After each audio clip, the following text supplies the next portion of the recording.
오늘 주시는 하나님의 말씀은 누가복음 10장입니다. 누가복음 10장입니다. 25절부터 37절까지입니다.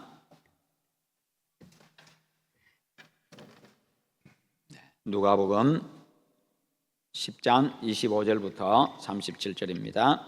어떤 율법 교사가 일어나 예수를 시험하여 이르되 선생님, 내가 무엇을 하여야 영생을 얻으리이까?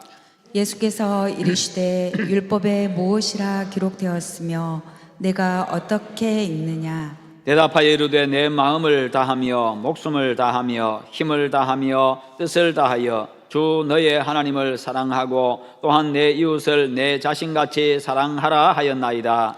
예수께서 이르시되 내 대답이 옳도다. 이를 행하라. 그러면 살리라 하시니 그 사람이 자기를 옳게 보이려고 예수께 여짜오되 그러면 내 이웃이 누구니이까? 예수께서 대답하여 이르시되 어떤 사람이 예루살렘에서 여리고로 내려가다가 강도를 만나매 강도들이 그 옷을 벗기고 때려 거의 죽은 것을 버리고 갔더라. 마침 한 제사장이 그 길로 내려가다가 그를 보고 피하여 지나가고 또 이와 같이 한 외인도 그곳에 이르러 그를 보고 피하여 지나가되 어떤 사마리아 사람은 여행하는 중 거기 이르러 그를 보고 불쌍히 여겨 가까이 가서 기름과 포도주를 그 상처에 붓고 싸매고 자기 짐승에 태워 주막으로 데리고 가서 돌보아 주니라. 그 이튿날 그가 주막 주인에게 데나리온 둘을 내어주며 이르되 이 사람을 돌보아 주라. 비용이 더 들면 내가 돌아올 때에 갚으리라 하였으니 내 생각에는 이 세 사람 중에 누가 강도 만난 자의 이웃이 되겠느냐? 함께 봅니다. 이르되 자비를 베푼 자니이다. 예수께서 이르시되 가서 너도 이와 같이 하라 하시니라. 아멘. 오늘 말씀의 제목 같이 한번 읽어보겠습니다. 가서 너도 이와 같이 하라. 아멘. 오늘 이 말씀은요, 구원 얻는 참 믿음에 관한 말씀입니다. 믿음에 대해서 우리가 오해하지 않아야 합니다. 믿음은 아는 것도 아니고 확신도 아닙니다. 아는 것을 행동으로 옮기는 삶이 바로 믿음입니다. 하나님의 말씀을 내가 알기 때문에 말씀대로 될 줄 믿고 그 말씀대로 실행하는 것, 이게 참 믿음이라는 것입니다.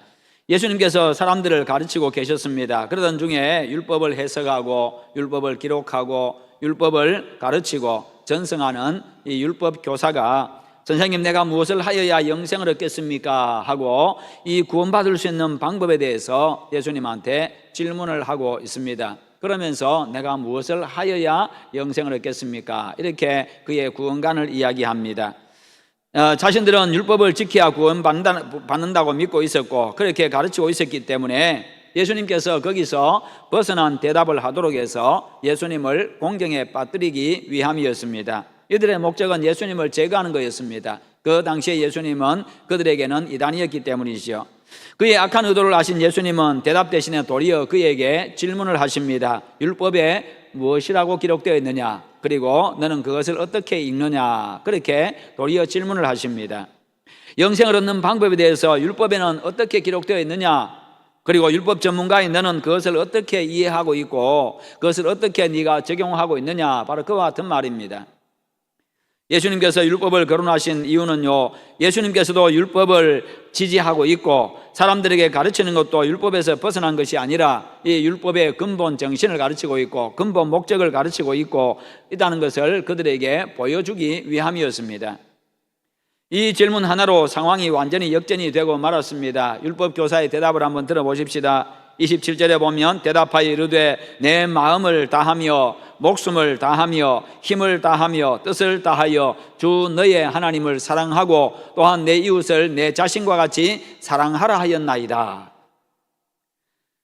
율법사답게 대답을 했습니다. 그의 대답에 대해서 예수님은 어떻게 대답하십니까? 내 대답이 옳도다. 이를 행하라. 그리하면 살리라. 그래, 네 대답 참 잘했다. 그리고 그렇게 니도 행하라. 그러면 네가 산다. 네가 영생 얻는다. 그렇게 말씀합니다. 예수님의 말씀은 분명합니다. 내가 알고 있는 그 지식이 참된 참지식이 되고 온전한 지식이 되기 위해서는 그것이 너의 삶으로 나타나야 된다. 행동으로 나타나야 된다. 바로 그와 같은 의미입니다. 내 마음을 다하고 내 목숨을 다하고 내 뜻을 다하고 내 힘을 다해서 내 하나님 여호와를 사랑하라. 그러면 그렇게 사랑하라는 거예요. 그냥 겉으로만 사랑하는 척 하지 말고, 그냥 행동으로만 그냥 겉모습만 그렇게 하지 말고 진짜로 내 마음을 다해서 하나님 사랑하라는 겁니다. 그리고 내 이웃에 대해서도 너 자신과 같이 사랑하라. 그렇게 말씀합니다. 이 말씀의 의미는요, 하나님 사랑과 이웃 사랑은 분리될 수 없다는 것을 의미합니다. 네가 진짜 하나님 사랑하냐? 그러면 이웃도, 다른 사람도 네가 사랑하게 되어 있다, 그 말이지요. 하나님을 사랑하는 것은 이웃 사랑을 실천하는 것으로, 사람을 사랑하는 것으로 증명이 된다는 겁니다. 하나님은 우리의 눈에 보이지 않습니다. 그러나 사람들은 눈에 보입니다. 그래서 주님 말씀하십니다. 네가 사람을 사랑하지 아니하고 하나님 사랑할 수 없다. 네가 내 부모 공경하지 아니하고 하나님 공경한다고 할 수 없다. 그렇게 말씀하셔요. 네가 눈에 보이는 사람도, 눈에 보이는 부모도 공경 못하면서 어떻게 하나님 사랑하고 하나님 공경할 수 있느냐, 그렇게 말씀하시죠. 삶과 믿음이 분리될 수 없음을 말합니다. 구원 얻는 참 믿음은 바로 삶으로 나타나야 된다는 겁니다. 이것이 야고보서에서 말씀하는 살아있는 참 믿음입니다. 말씀대로 살아가는 그런 참 믿음을 가져야 구원을 받는다는 겁니다. 그게 진짜 믿음이기 때문에요. 이는 당시 율법 교사들이 율법으로 사람들의 죄를 지적하는 일을 주로 했습니다. 율법을 그들은 연구합니다. 율법을 해석합니다. 율법을 가르칩니다. 그러면서 그 율법을 가지고 자기의 삶으로 옮겨서 자기가 그렇게 사는 데 중점을 둔 것이 아니라 그 율법을 가지고 다른 사람들을 정죄하는 일을 주로 했습니다. 그런 그들에게 대한 우리 주님의 아주 강한 지적이었습니다. 그리고 여기서 다하여라는 말을 4번이나 반복하고 있지요. 하나님과 이웃을 사랑함에 있어서, 그 사랑을 실천함에 있어 가지고 내 모든 것을 다해서, 온 힘을 다해서 최선의 사랑을 해야 된다는 겁니다. 예수님의 말씀에 대한 그의 반응을 한번 보십시다. 29절에 그 사람이 자기를 옳게 보이려고 예수께 여짜오되 그러면 내 이웃이 누구니까? 라고 또 이렇게 질문합니다. 자기를 옳게 보이려고, 자기를 드러내기 위함이었습니다. 나는 그런 삶 살고 있습니다. 나는 하나님도 진짜 사랑하고 난 이웃도 사랑하고 있습니다. 그것을 드러내기 위해서 내 이웃이 누구입니까? 라고 이야기합니다. 그 당시 그들에게, 유대인들에게 있어가지고 이웃에 대한 견해는 상당히 다양했습니다. 일반적으로 유대인들은요, 이 이웃의 범위를 좁혀가지고 내 이웃 이스라엘 백성을 사랑하라, 내 이웃 이스라엘 백성을 사랑하라, 민족의 이웃을 민족으로, 자기 민족으로 한정했습니다. 바리새인들은요, 내 이웃 바리새인들을 사랑하라, 그렇게 더 한정을 했습니다. 쿰난 사람들은요, 내 이웃 쿰난 사람들 외에는, 그들을 사랑하고 그들 외에는 다 어둠의 자식이다, 미움을 받아야 된다, 그렇게 그들은 생각했습니다. 그들의 이웃관이 그랬습니다.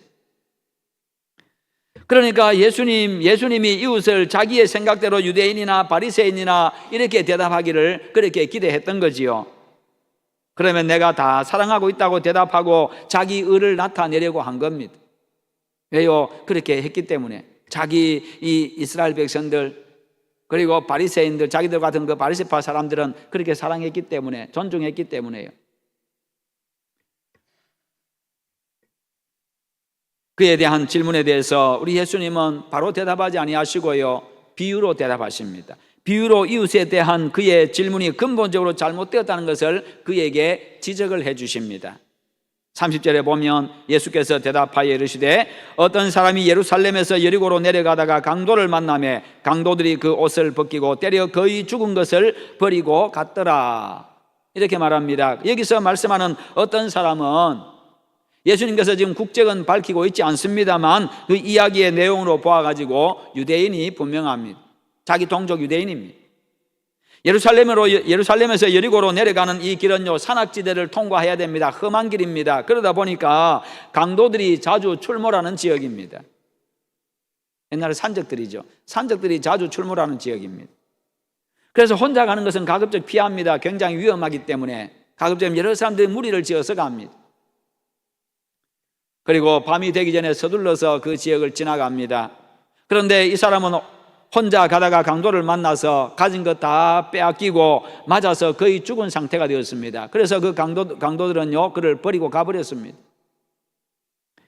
그런데 마침 한 제사장이 그곳을 지나가게 되었습니다. 마침 한 제사장이 그곳을 지나가게 됩니다. 오늘날로 치면 목사가 지나가고 있습니다.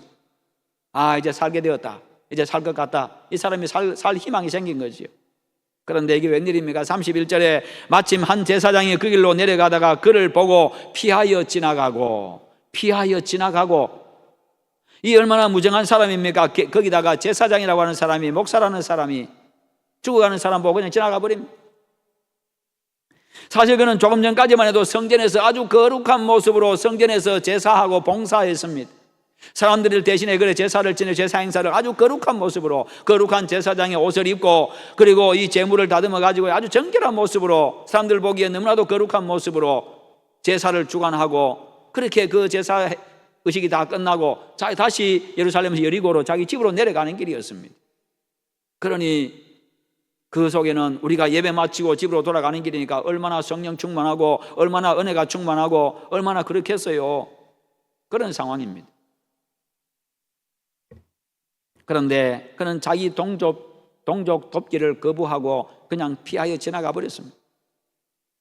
그의 야비와 무관심은 변명의 여지가 없습니다. 그는 성전 일을 마치고 집으로 돌아가는 길이었기 때문에 시체를 만지면 부정하게 되기 때문에, 성전에서 내가 임무를 부정하게 되어서 성전 임무를 내가 제사 지는 이 임무를 수행할 수 없기 때문에 내가 그냥 지나갔습니다. 그렇게 변명할 수도 없습니다. 만일 제사를 지내기 위해 가지고 성전으로 가는 중이었다 할지라도 그는 그를 도와주어야만 했습니다. 왜냐하면요, 도움이 필요한 자에게 자비를 베푸는 것은 하나님의 이 율법의 가장 핵심적인 정신이고 하나님의 뜻이기 때문입니다. 레위기 19장과 출애굽기 23장과 열왕기와 6장에서는요 타국인과 원수들에게도 자비를 베풀라고 하셨습니다. 그렇다고 한다면 자기 동족이 지금 이렇게 거의 죽은 상태에 죽어가고 있는데 당연히 도와야 했습니다. 그리고 자신들의 이웃 간에 따라서도 도와야 했습니다. 내 이웃 이스라엘 민족을 사랑하라, 내 이웃 유대인을 사랑하라. 그들의 이웃 간에 의해서도 당연히 도와야 했죠.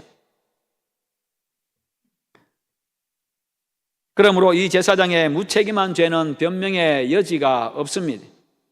그는 사실 남을 도우려다가 자신이 어려움을 당할까 봐, 자신도 그렇게 될까 봐, 자기도 죽을까 봐 그냥 빨리 피해서 도망가 버린 거지요.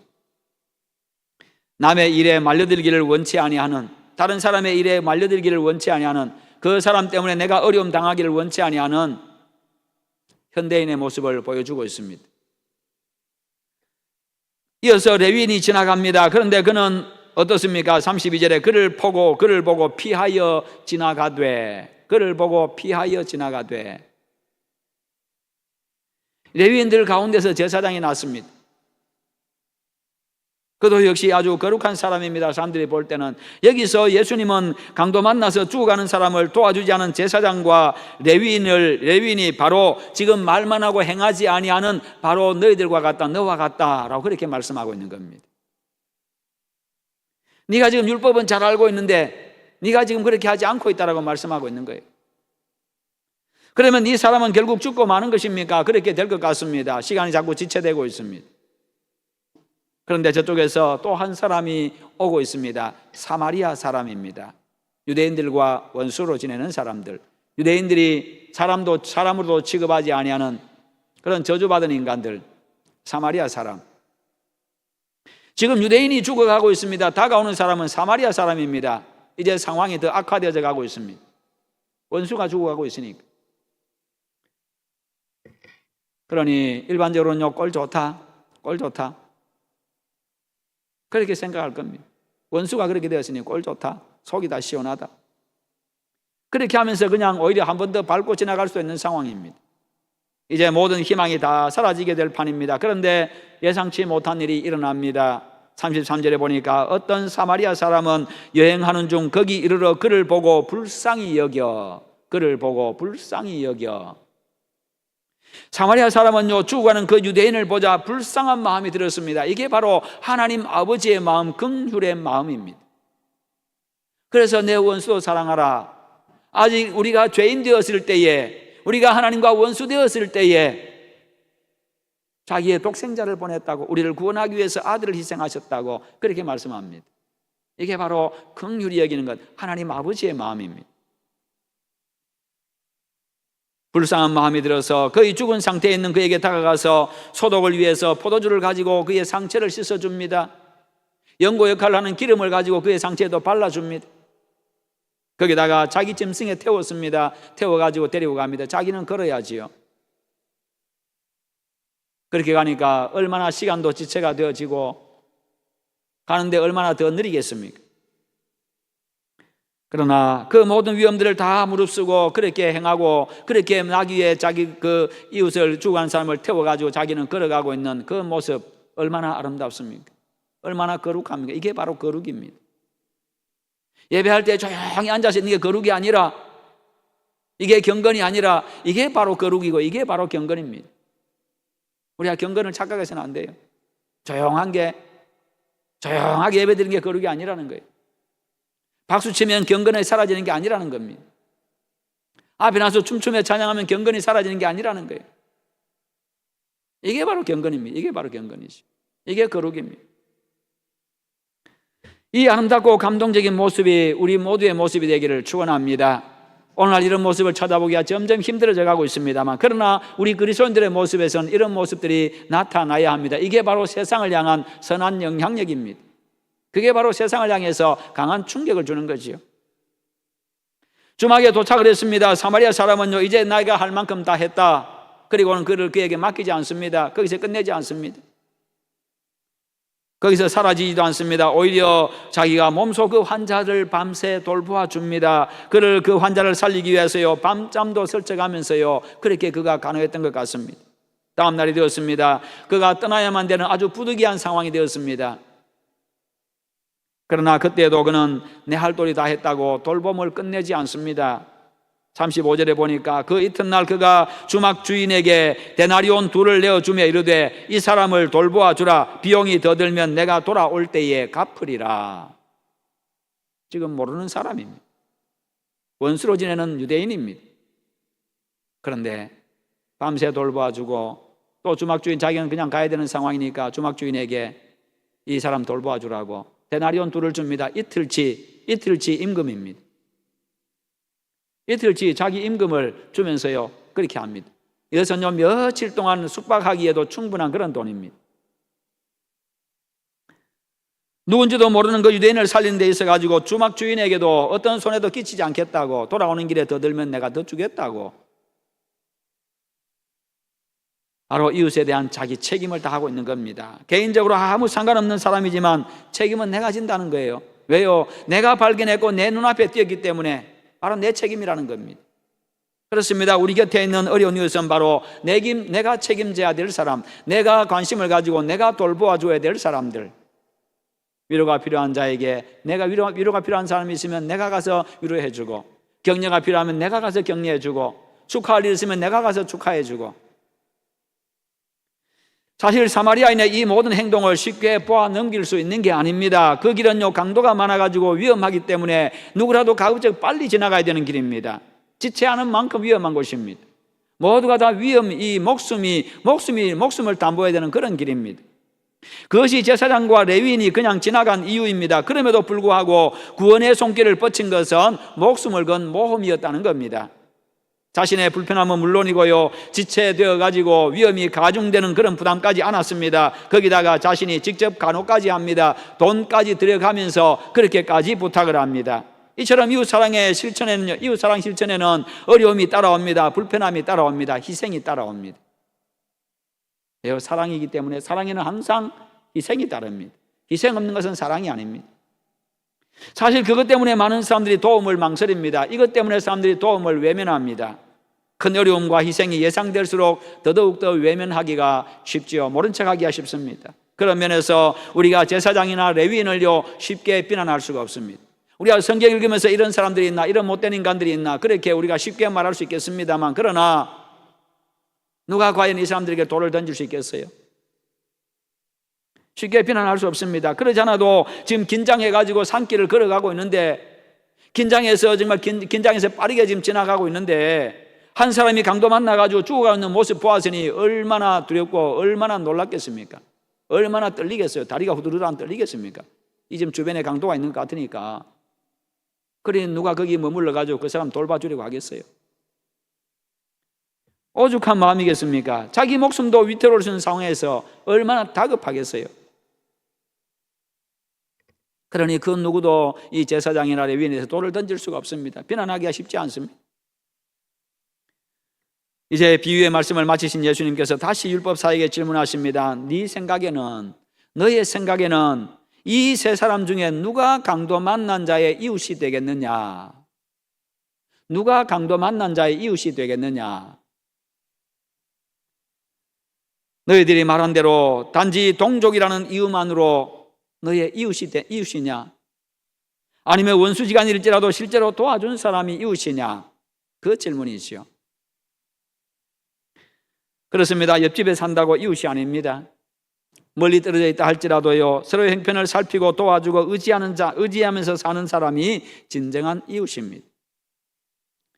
내 이웃이 누구입니까? 라고 질문한 율법사에게 예수님은 이 비유의 말씀을 마친 이후에 이 세 사람 중에 누가 강도 만난 자의 이웃이 되겠느냐? 이렇게 말씀하세요. 우리는 이 두 질문에 정확한 어법에 주의를 해야 합니다. 율법사의 질문과 예수님의 질문 속에 오늘 본문의 핵심 교훈이 들어 있습니다. 본문이 기록된 이유가 바로 여기에 있습니다. 예수님은 율법 교사의 잘못된 이웃관을 지적해 주면서 우리에게 바른 이웃관을 제시해 주고 있고 구원받을 수 있는 바른 신앙, 그 신앙을 이야기해 주고 있습니다. 율법 교사의 내 이웃이 누구입니까? 라는 이 질문에 예수님께서 이 세 사람 중에 누가 강도 만난 자의 이웃이 되겠느냐라고 질문하신 목적은 동족이라는 이유만으로, 가까이 산다는 이유만으로 이웃이 되는 것은 아니라는 거예요. 근본적으로 잘못된 이 율법 교사의 이웃관을 바꾸어주는 말씀입니다. 현재 내 이웃관이 잘못되었다면 이 질문을 통해서 우리는 그 이웃관을 바꾸어야 합니다. 이제 율법사의 대답과 예수님의 명령을 들어보십시오. 이르되 자비를 베푼 자니이다. 자비를 베푼 자니이다. 율법교사가 대답을 합니다. 자비를 베푼 사람이, 그 사마리아 사람이, 이 대답하기 얼마나 곤란했겠어요. 사람 취급도 안 하는 그 사마리아 사람, 저주받은 인간이라고 생각하는 그 사마리아 사람, 버림받은 인간이라고 생각하는 사마리아 사람, 그 사람이 이웃입니다. 그 사람이 자비를 베풀었으니 자비를 베푼 자니이다. 예수께서 이르시되 가서 너도 이와 같이 하라. 가서 너도 이와 같이 하라. 그렇습니다. 참 이웃은 공경에 처한 자를 외면하지 아니하고 도와주는 사람입니다. 세상의 법과 세상적인 도덕 판단 기준으로 볼 때는요, 외면하고 지나간 이 사람들, 제사장과 레위인들, 그들의 행동은요 법에 저촉되지 않습니다. 내가 무슨 법을 어겼냐? 법 안 어겼습니다. 크게 문제되지도 않습니다. 그 길이 그만큼 위험한 길이었고 그들의 형편도 지극히 다급한 상황이었기 때문입니다. 그러나 하나님의 법과 하나님의 판단 기준으로 볼 때는 제사장이나 레위인이나 강도나 별 다를 바가 없다는 것이요. 율법교사의 대답에 예수님이 어떻게 하십니까? 가서 너도 이와 같이 하라. 내 이웃이 누구입니까? 가서 너도 이와 같이 하라. 내 주변에 어려움에 처한 모든 사람이 바로 네가 도와줘야 될, 네가 책임져야 될 사람이다. 그리고 다른 사람이 너의 이웃이 되어줄 것을 바라는 것이 아니라 네가 바로 다른 사람의 이웃이 되어주라라는 바로 그와 같은 의미입니다. 누가 나의 좋은 이웃이 되어줄까? 나에게 위로가 필요할 때 나를 위로해주고, 나에게 격려가 필요할 때 나를 격려해주고, 나에게 도움이 필요할 때 나에게 와서 도와줄 사람, 나의 이웃이 누구입니까? 그것이 아니라, 여러분, 내가 다른 사람의 이웃이 되어주는 것, 이게 바로 그리스도인의 이웃관입니다. 이게 바로 성경적인 이웃관입니다.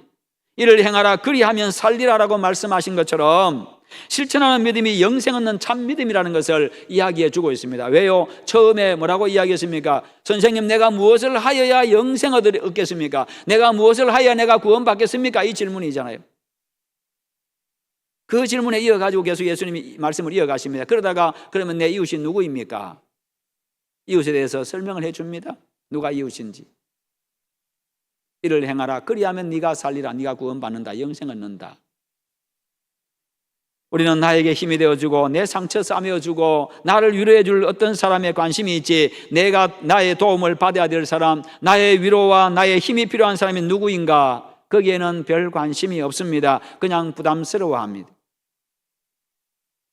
다른 사람이 나의 정다운 이웃이 되어주기를 원하고 좋은 이웃이 되어주기를 원하고 유익한 이웃이 되어주기를 바라지, 내가 다른 사람의 좋은 이웃이 되어주는 데는 별 관심이 없다는 거예요. 그리스도인들조차도.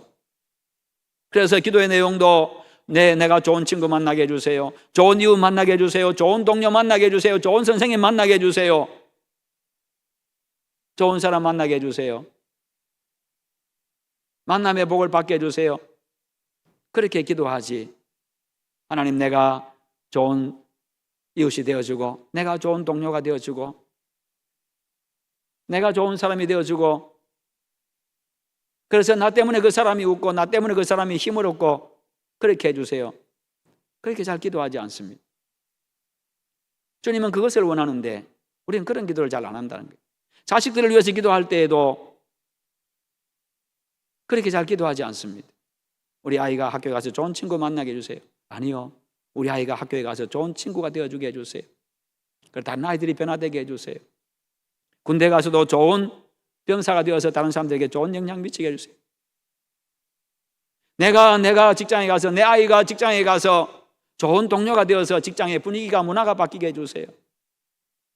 이게 진짜 그리스도인이죠. 이게 바로 세상을 주도적으로 살아가는 거잖아요. 우리 아이들이 세상을 주도적으로 살아가야 됩니다. 그리스도인이 세상을 주도적으로 살아가야 돼요. 남 때문에 내가 기쁜 게 아니라 나 때문에 남이 기뻐할 수 있도록, 그러면 그 사람도 기쁘고 나는 더 기쁘고. 이웃에 대한 예수님의 관심과 요구는 바로 나에게 있습니다. 나에게 있습니다. 내가 좋은 친구, 내가 좋은 동료, 내가 좋은 제자, 내가 좋은 이웃, 내가 좋은 사람 되는 겁니다. 그리스도인인 내가 세상 사람들에게 영향을 미치고 주도하는 자가 되어야지, 세상 사람들에게 영향을 받고 끌려가는 자가 되어서는 안 된다는 거예요. 가서 너도 이와 같이 하라, 이 말씀에 귀를 기울이시기를 바랍니다. 나 때문에 이웃이 살고 나 때문에 이웃이 웃고 행복해야 됩니다. 여러분, 누가 강도며 누가 이웃입니까? 남에게 상처를 주는 자가 강도고 남을 싸매어주는 자가, 그 상처를 싸매어주는 자가 이웃입니다. 어려운 이웃을 돌아보다가 때로는 내가 어려움에 처할 수도 있습니다. 그러나 거기에 하나님의 은혜가 있습니다. 오늘 우리 주변에도 강도 만난 자와 같은 이웃들이 참 많습니다. 모두 내 위로를 필요하고 내 도움을 필요로 하는 사람들요, 하나님께서 나에게 돌보라고 내 주변에 두신 사람들입니다. 나에게 돌봄의 책임을 주셨습니다. 내가 받은 그리스도의 사랑을 그들과 함께 나누기를 원하십니다. 행동하는 믿음, 그것이 바로 구원 얻는 참 믿음이다. 주님이 이 사람에게 그렇게 이야기해 줍니다. 그 믿음으로 주변을 살리고 행복을 주는 참 이웃이 되어 주십시다. 명절을 맞이해서 사랑을 나누고 평생 좋은 이웃으로 살아가는 그런 멋있고 행복한 성도들 다 되시기를 주님의 이름으로 축원합니다. 우리 함께 기도하십시다. 기도할 때, 하나님, 내가 참 믿음을 가진 사람으로서 진정한 이웃 사랑을 실천하며 하나님을 진정으로 사랑하고 이웃을 사랑하며 그렇게 삶으로서 실천하는 참 믿음의 사람 되게 해달라고 기도하시고, 명절 맞이해서 모두가 행복한 그런 명절 보내고 또 각자의 또 자리로 돌아갈 수 있도록 함께 기도하겠습니다. 기도합니다. 거룩하신 하나님 아버지, 감사합니다. 오늘도 우리에게 말씀 주심을 감사합니다. 늘 하나님 의지하고 하나님 말씀 듣고 아버지의 말씀대로 살아가는 자, 참 믿음을 가진 자 되게 하여 주시기를 원합니다. 내 믿음이 구원 얻는 참 믿음인지 자신을 돌아보며 바른 믿음 가지고 살아갈 수 있도록 주님 함께 하시옵소서. 하나님 아버지도 명절을 맞이하였습니다. 또 고향을 방문하는 가족들이 있습니다. 가족들을 만나고자 하니까 만나기 위해서 움직인 자들이 있습니다. 안전하게 지켜주시고 가족과 보내는 시간이 즐겁고 행복하게 하여 주시옵시며, 또 우리 주변 사람들과 함께 나누는, 사랑을 나누는 그런 시간들로 보낼 수 있도록 하나님 은혜 베풀어 주시옵소서. 우리 아버지 함께 하시옵기를 주님 간절히 원합니다. 예수님의 이름으로 기도하옵나이다. 아멘.